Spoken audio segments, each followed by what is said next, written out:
Zamisli da ideš na studije u Italiju, da radiš sezonske poslove u Hrvatskoj ili naručuješ patike iz Nemačke.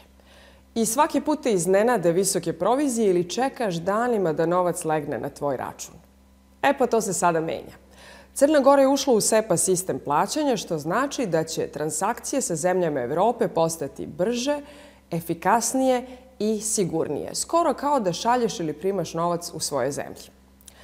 Za mlade ovo donosi velike promjene. Lakše plaćanje školarina, online trgovinu, jednostavniji transfer novca tokom studija, putovanja ili tokom sezonskog rada. O svemu ovome razgovaramo danas sa gospodinom Andrijom Jovovićem, direktorom sektora za platni promet Centralne banke Crne Gore. Andrija, dobar dan. Dobar dan i hvala na pozivu. Andrija, da krenemo od početka. Sigurna sam da su svi u Crnoj Gori čuli za termin SEPA, ali ne znam koliko znamo šta se zapravo krije iza ovog termina. Pa možemo li za početak da objasnimo šta zapravo znači SEPA i kako funkcioniše? Može, naravno. SEPA je jedinstveno područje za plaćanje u eurima. Ono je nastalo kao dogovor između evropskih zemalja da se pojednostavne pravila za plaćanje između tih država. Nakon što je uveden euro, stvorila se potreba da se harmonizuju platni sistemi između evropskih država. SEPA područje čine 41 država i to 27 država Evropske unije, Velika Britanija, Island, Norveška, Švajcarska, Lihtenštajn, Monako, Andora, Vatikan, San Marino i od 21. novembra prošle godine kao prva članica sa Zapadnog Balkana u SEPA opseg se pridružuje Crna Gora, zatim Albanija, a od ove godine sa nama su i Sjeverna Makedonija, Moldavija i Srbija. Znači sa 40 od 40 zemalja SEPA područja transakcije su počele, a sa Srbijom će od maja sljedeće godine. Kako SEPA funkcioniše? Funkcioniše uz pomoć unificiranih SEPA platnih šema. Prva SEPA platna šema za kreditne transfere je počela sa radom još 2008. godine. Što se tiče važnosti ovih SEPA platnih šema, istakao bih neke 4 koje se najčešće koriste. To su SEPA kreditni transfer, SEPA instant kreditni transfer, SEPA direktna zaduženja i SEPA direktna zaduženja B2B, business to business. I kod ovih kreditnog transfera, SEPA kreditnog transfera i instant kreditnog transfera, transakcije se izvršavaju između dva računa na način da platioc inicira transakciju prema primaocu plaćanja, dok se transakcije kod direktnih zaduženja izvršavaju na način što povjerilac, odnosno da povjerilac inicira transakciju sa računa dužnika i uobičajeno ove platne transakcije se koriste kod plaćanja komunalija i slično, znači voda, struja, porezi i slično. Za SEPA bih još pomenuo i ko su učesnici u svom tom, u svim tim izvršavanju transakcija. To su, znači, naravno, platioci primaoci kao vlasnici računa, pružaoci platnih usluga koji vode transakcione račune i izvršavaju platne transakcije i provajderi kliringa i poravnanja tih platnih transakcija. Dalje, što se tiče pružaoca platnih usluga koji su odgovorni, rekao sam, za izvršavanje tih platnih transakcija, tradicionalno to su banke, ali od uvođenja prve direktive za plaćanje platnih usluga u Evropskoj uniji, koju smo u Crnoj Gori implementirali još 13. godine, počelo u primjenu 15. godine, javljaju se i novi pružaoci platnih usluga, to su platne institucije i institucije za elektronski novac. Odlično, sada je jasnije šta je SEPA, a ono što mlade sigurno interesuje jeste da li oni već sada mogu da koriste SEPA sistem plaćanja i koje novosti su tu prisutne za njih. Naravno, SEPA transakcije u Crnoj Gori su počele da se izvršavaju od 7. oktobra i znači svi građani, uključujući i mlade i privreda, mogu da izvršavaju transakcije po istim pravilima kao što to rade i banke, odnosno građani i privreda u svim drugim članicama SEPA područja. Znači, od 7. oktobra svih 11 banaka u Crnoj Gori je počelo da pruža platne usluge za izvršavanje platnih transakcija. Benefiti za mlade i za sve, i za građane, kao i za privredu su brojni i uključuju niže troškove transakcije, brže izvršavanje plaćanja i pojednostavljene platne transakcije u okviru SEPA područja. To znači da građani i privreda brže i jeftinije obavljaju plaćanja u okviru SEPA područja. I ono što je, moram istaći, od posebne važnosti, a to je da ovaj iskorak stvara osnovu za dolazeće generacije preduzetnika i inovatora za koje će SEPA i uskoro kad uvedemo sistem za instant plaćanja predstavljati svakodnevne instrumente za uspostavljanje partnerstava, za takmičenja na ravnopravnim osnovama i za stvaranje, moram reći, bolje, odnosno stabilnije evropske budućnosti za mlade ljude.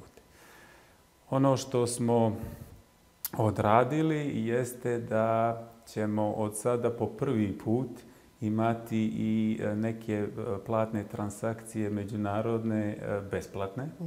Centralna banka je donijela odluku da ograniči naknade za izvršavanje i za prijem SEPA transakcija.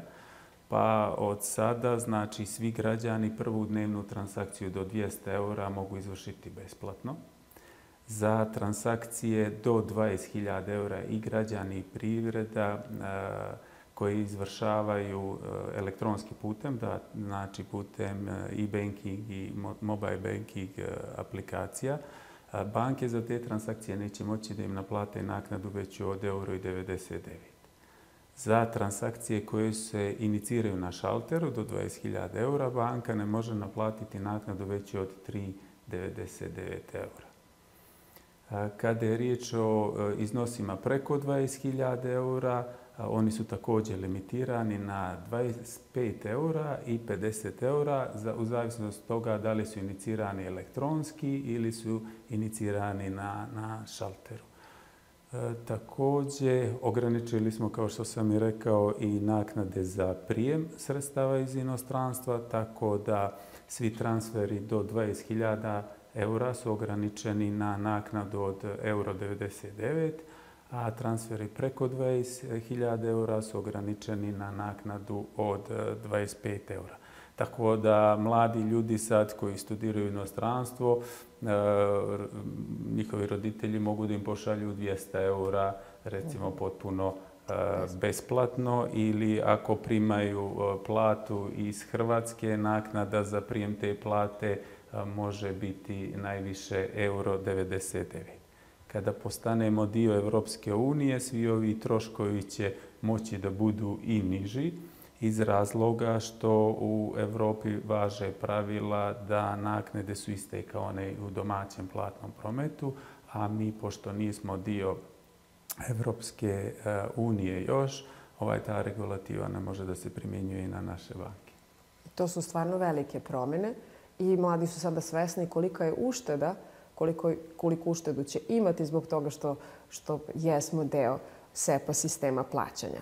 A da li možete da nam objasnite na koji način su te transakcije sada jednostavnije? Pa naravno, znači kao što sam i pomenuo, za sve države članice, odnosno banke koje rade u SEPA području, važe ista pravila. I nema više onog da svaka banka ima svoje obrasce, da ima svoje kodove, da ima svoje procedure. Znači sada je sve usklađeno. Praktično kada pošaljete novac, vaša banka tu poruku kojom ste vi inicirali transakciju prevede na jednostavan jezik, odnosno na zajednički jezik koji je poznat svima unutar SEPA područja, a to je ISO standard 20022.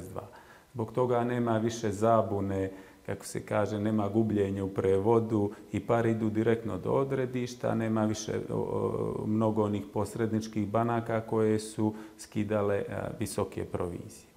I kako to da najbliže objasni, zamislite to kao jedan veliki fudbalski teren gdje svuda u svijetu važe ista pravila i tako isto i za novac. Oni se po istim tim pravilima svuda u tom području prenose jednako. Dok je ranije to bilo kao da su ta pravila u fudbalu od države do države u Europi različita. Pa recimo u jednoj državi su standardi fudbalski tereni su pravougaonog oblika, u drugoj državi su kvadratnog oblika. Ili da su kazneni prostor u jednoj državi u okviru 11 metara, u drugoj državi u 15 metara. Ili negdje se igra u običnim patikama, negdje u kopačkama. Jednostavno nije bilo moguće napraviti na jednostavan i lak način da se izvršavaju transakcije. Zbog toga su uspostavljene te platne šeme i jednostavna pravila. Sa SEPom, znači to je sada sve mnogo jednostavno, svuda u SEPA zemljama su ista pravila, svuda igrate istu igru i to je kao da šaljete u Podgorici novac sa računa na račun, znači veoma sigurno, brzo i značajno jeftinije. Andrija, da li možete sa nama da podelite neko vaše iskustvo? Jeste li imali iskustvo korišćenja SEPA sistema plaćanja i recimo da nam kažete kako je ranije izgledalo primanje novca iz inostranstva ili slanje novca u inostranstvo? Pa, naravno, ima tih iskustava. Siguran sam da smo svi mi dolazili u te situacije kad treba izvršiti neki transfer u inostranstvo ili pleniti novac u inostranstvo i da smo se susreli sa onim situacijama kada se iznenadimo koliko su visoke naknade za te transfere. Pa recimo mogao bih pomenuti jedno iskustvo kada sam trebao da platim kotizaciju za učešće na nekom workshopu u Hrvatskoj. Kotizacija je iznosila 100 eura, a banka mi je naplatila 20 eura za tu transakciju. I znači 20% od iznosa je pošlo na troškove. I to nije bilo najgore. Imao sam kratak rok da se prijavim na taj workshop, uplatu sam izvršio u četvrtak, a u utorak sljedeći sam trebao da se prijavim. Do ponedjeljka novac nije bio stigao, tek je stigao u ponedjeljak, tako da sam cijelo vrijeme brinuo da li će taj novac uopšte i da stigne, da li ću naravno stići na vrijeme da se prijavim za učešće. Tako da sa SEPom ta ista transakcija danas bi stigla istog dana i bila bi mi besplatna, jer je znači do 200 eura besplatna. Imao sam i situaciju sa ovim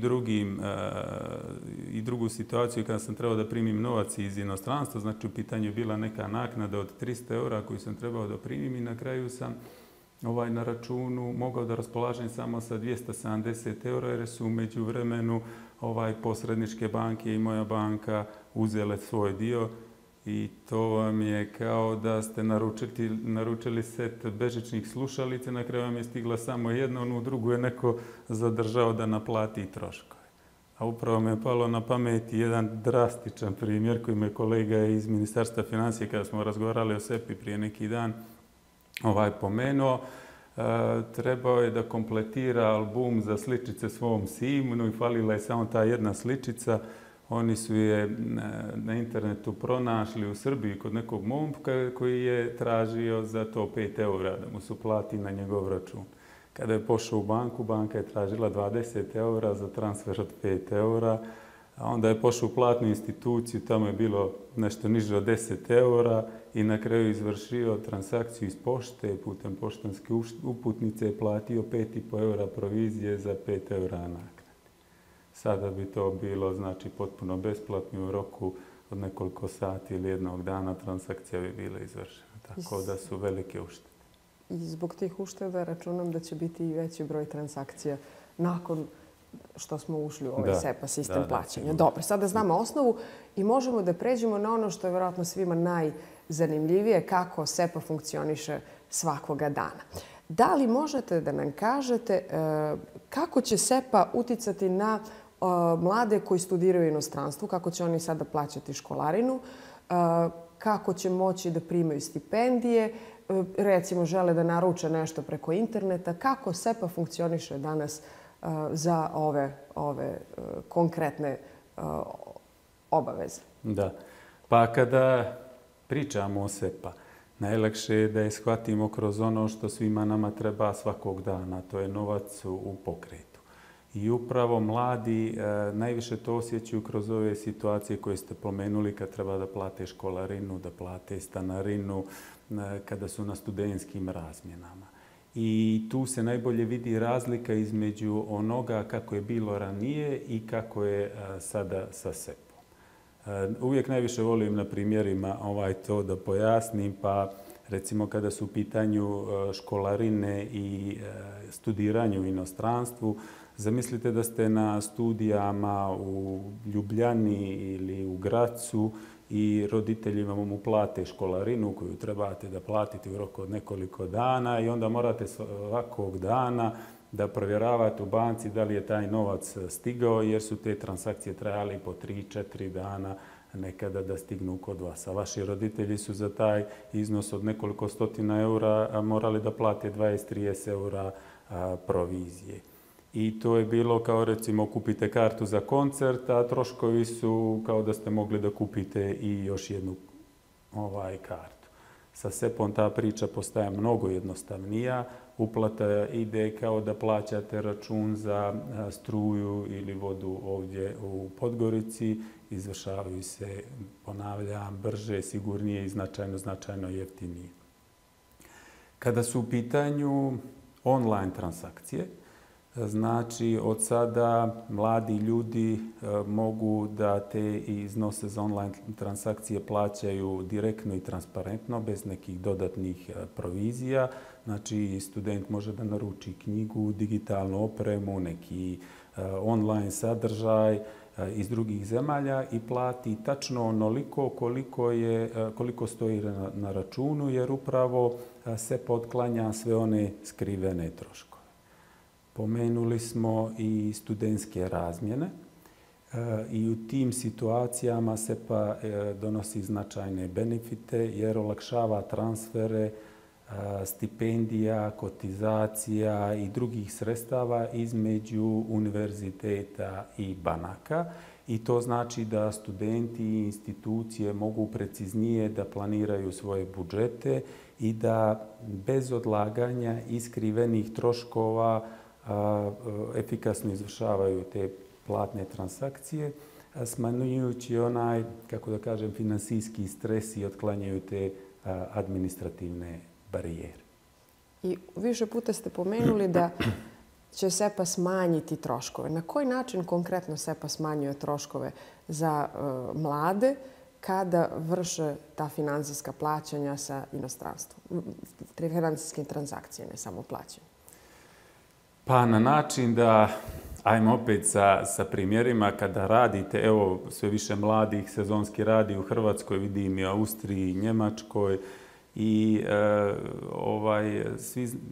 svi znate onaj osjećaj kada vam neko pošalje novac iz inostranstva, a vi primite značajno niži iznos i ne zato što je taj neko htio toliko manje da vam pošalje, nego što su posredničke banke naplatile svoj novac. I sa SEPom toga znači nema. Biće jednako provizija koju ćete platiti ako primite novac iz Pariza u Podgoricu ili iz Amsterdama na Cetinje, potpuno će biti moguće naplatiti najveću proviziju u iznosu od €99, bez obzira, a transakcije će se izvršavati u istom vremenskom roku.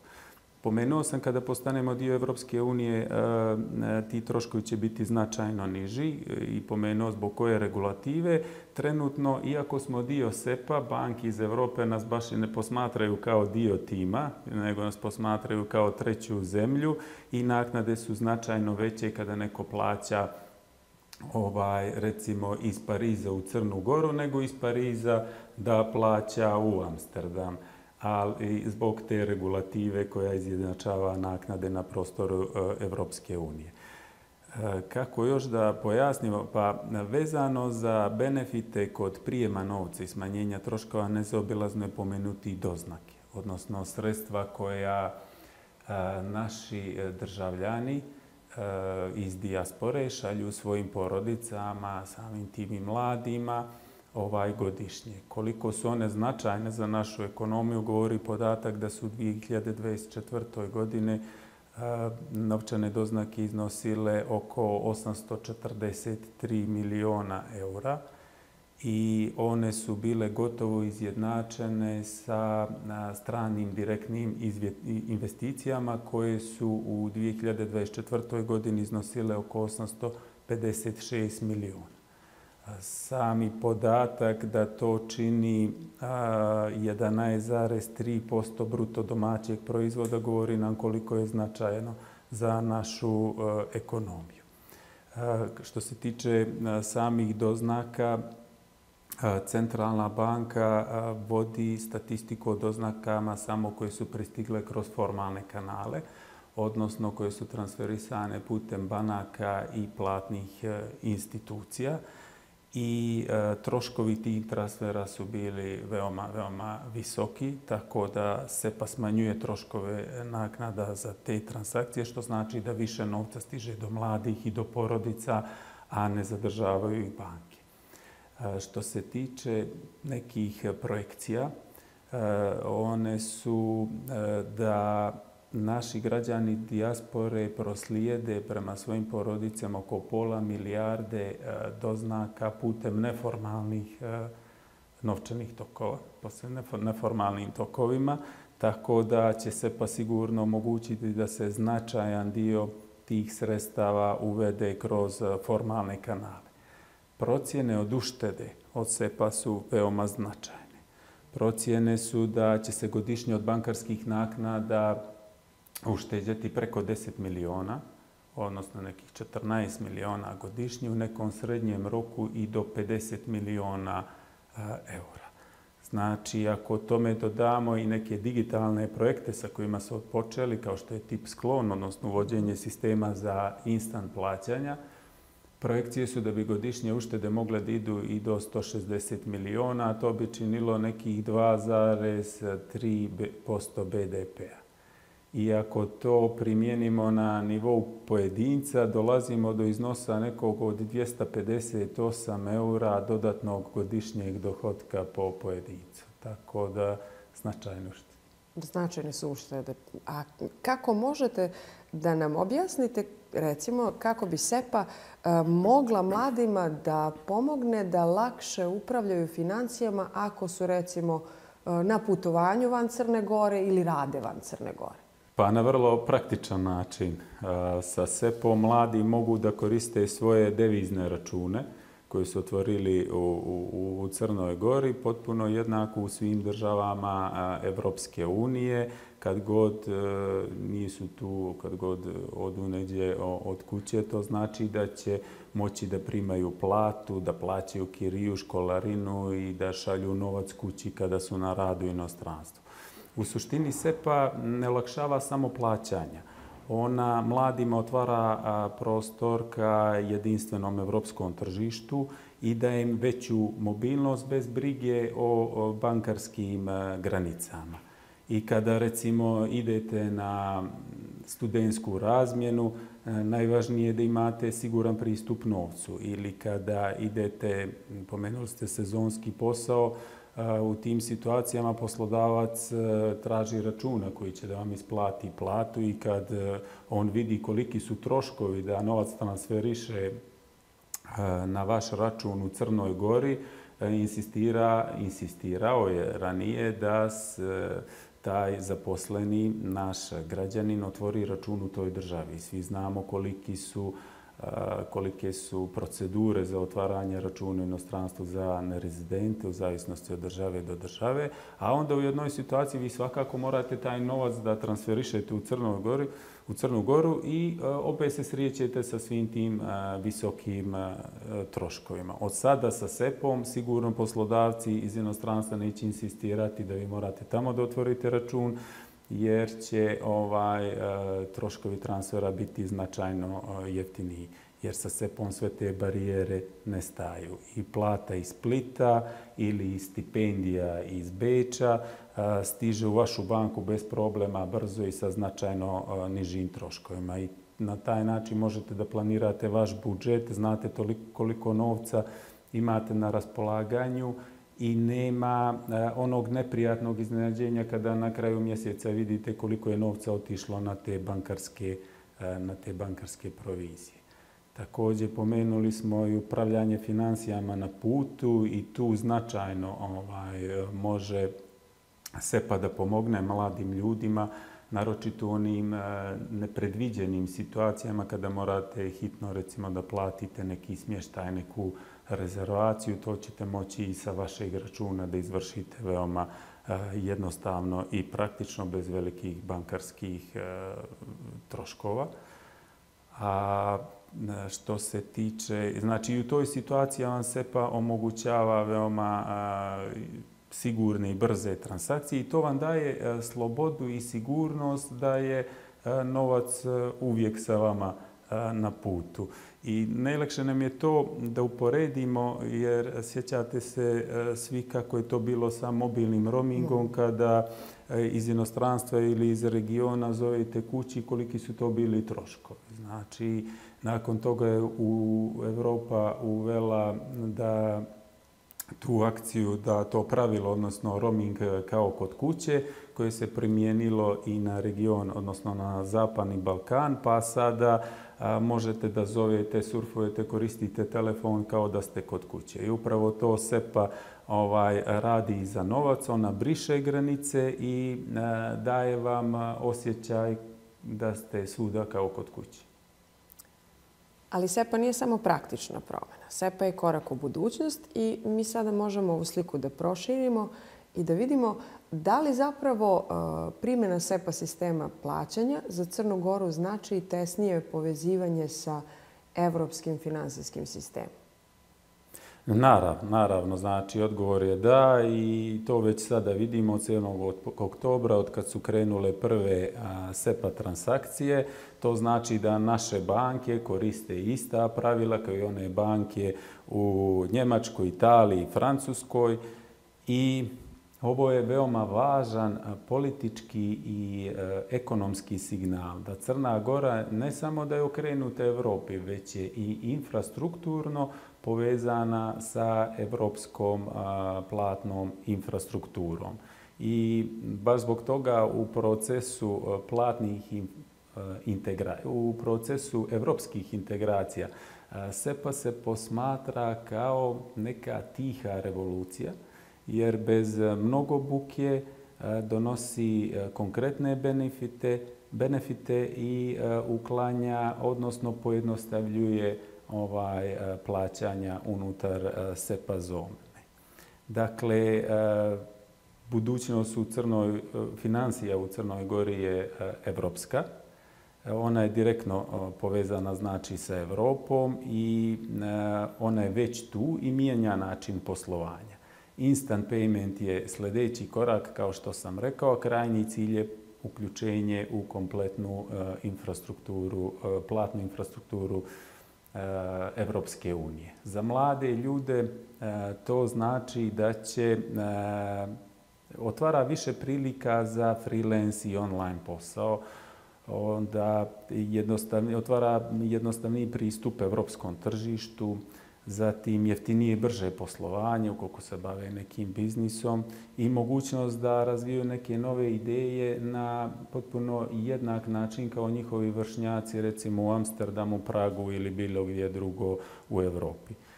Budućnost financija u Crnoj Gori je evropska, digitalna i bez granica i siguran sam da su upravo mladi ljudi oni koji će najviše osjetiti benefite od SEPA. A mi računamo na te mlade ljude da sutra budu pokretači promjene i razvoja našeg društva. Kada govorimo o razvoju društva, vi ste pomenuli preduzetnike u svom izlaganju. Na koji način SEPA pomaže tim preduzetnicima ili freelancerima iz Crne Gore? Pa to je ono, siguran sam što najviše interesuje mlade ljude. Pa sada sa SEPA-om, ako ste freelancer i radite recimo neki grafički dizajn za nekog klijenta iz Pariza ili pišete neki kod za neki startup iz Berlina. Do sada ste često morali da se snalazite i da koristite različite posredničke servise, da na kraju i plaćate ove skupe međunarodne transfere putem Swifta. Sa SEPA-om je to sve mnogo jednostavnije, brže i sigurnije. Dakle, vaš posao postaje jednako lako naplativ kao da sarađujete sa nekim u Podgorici ili sa nekim u Nikšiću.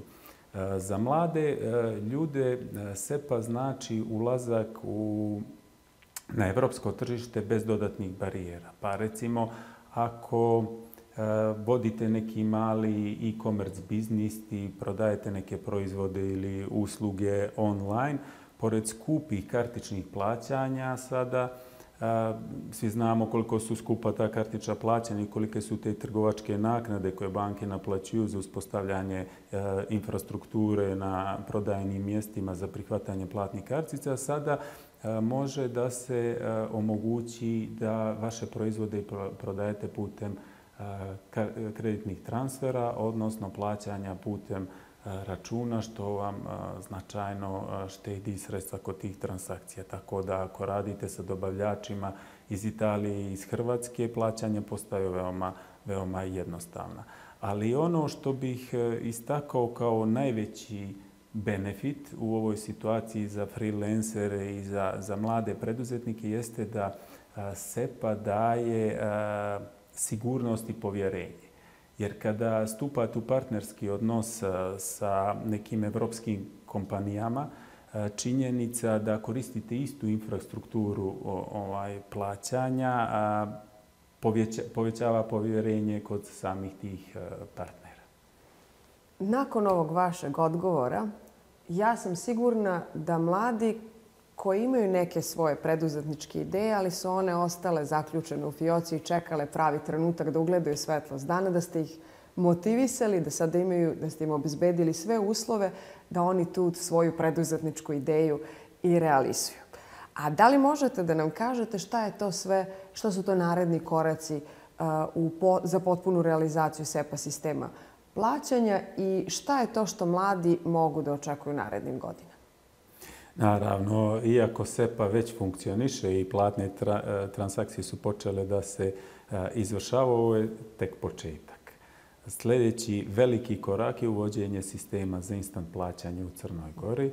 Taj projekat zovemo TIPS klon i ostvarujemo ga u saradnji sa Bankom Italije i Europskom centralnom bankom. I u tom projektu učestvuju još 4 centralne banke sa Zapadnog Balkana. To su Banka Albanije, Banka Kosova, Centralna banka Bosne i Hercegovine i Narodna banka Sjeverne Makedonije.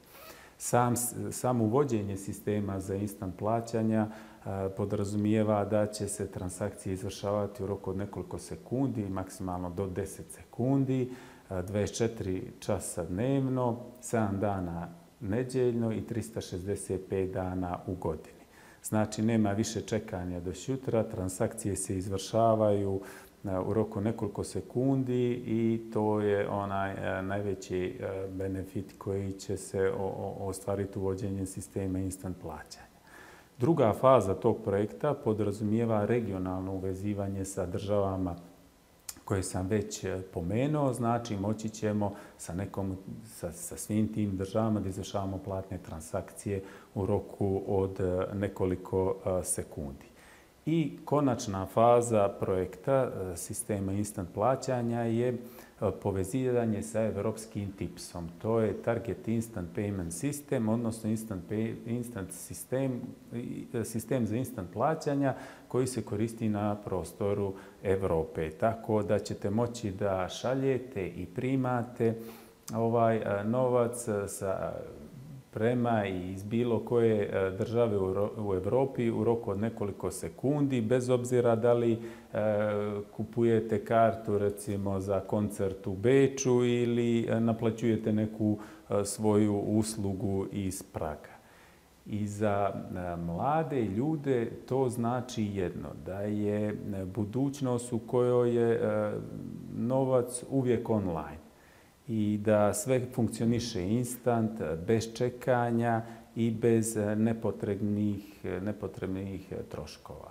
Ovo otvara prostor i za fintech inovacije, za nove aplikacije, digitalne novčanike, za nova rješenja za upravljanje novcem.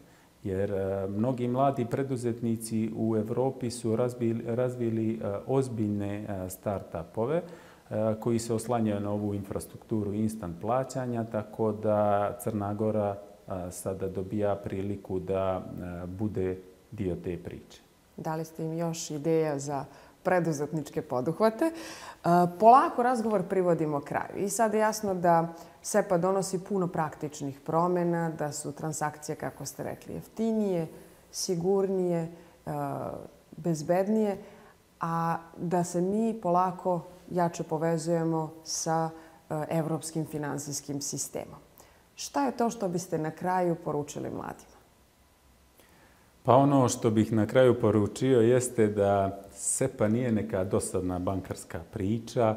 To je nešto što već sutra od čega već sutra možete da imate koristi. Pa ako studirate, da lakše plaćate školarinu, ako ste freelancer, da lakše naplatite posao, ako idete na razmjenu, da lakše primite novac od kuće. Zato interesujte se, pratite što vam banke nude, koristite digitalne servise kod banaka koji su neuporedivo jeftiniji nego poslovanje, pružanje usluga na šalteru i SEPA je most koji nas povezuje sa Evropom, a vi ste upravo generacija koja ćete osjetiti najveće benefite od toga. Andrija, hvala vam na današnjem razgovoru i hvala što ste nam pojasnili šta zapravo SEPA znači. Vama hvala što ste bili sa nama i nadam se da vas je i ovaj podcast motivisao da iskoristite sve prednosti koje SEPA sistem plaćanja nudi mladim ljudima. Do nekog narednog slušanja. Pozdrav!